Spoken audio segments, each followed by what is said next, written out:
दोस्तों मारू नाम है अमित। अपने आज वीडियो में सरवाळा विषय शीखवाना छीए, तो आपणे વધુ समय लेशुं नहीं અને સરવાળા શીખવાનું ચાલુ કરીશું।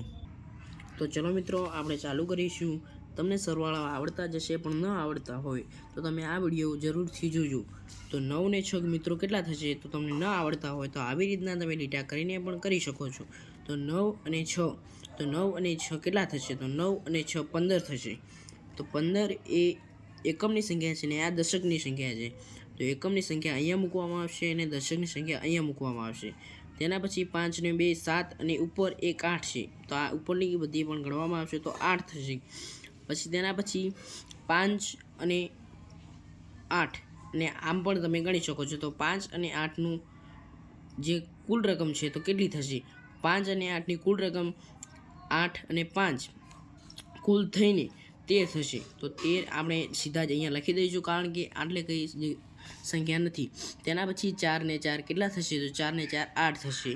તેના બાદ 6 ને 3 9 અને 3 ને 2 5। તેના પછી 3 ને 3 6, 5 ને 5 10। મેં તમને પહેલાં પણ કીધું કે 0 એ અહીંયા આવશે ને 1 ઉપર આવશે। તો 6 ને 2 8 ને 1 9 થશે। તેના પછી 3 ને 5, તો 3 ને 5 મેં તમને હમણાં પણ કીધું, તમે લીટા કરીને કરી શકો છો।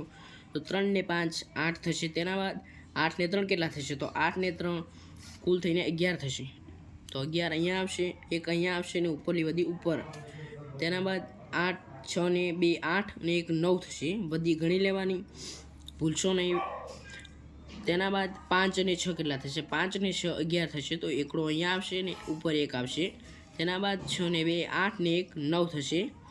તેના બાદ 2 ને 3 5 અને 3 ને 3 6। તેના બાદ 7 અને 5 12 થશે, એકડો અહીંયા આવશે। તેના બાદ 8 અને 6, તો 6 હશે, તો 12 ને 1 13 14 ને 1 બધી ઉપર તો 15 થશે। અને આ 8 6 7 5 3 2 આ સંખ્યા છે, તમે કોમેન્ટમાં લખજો।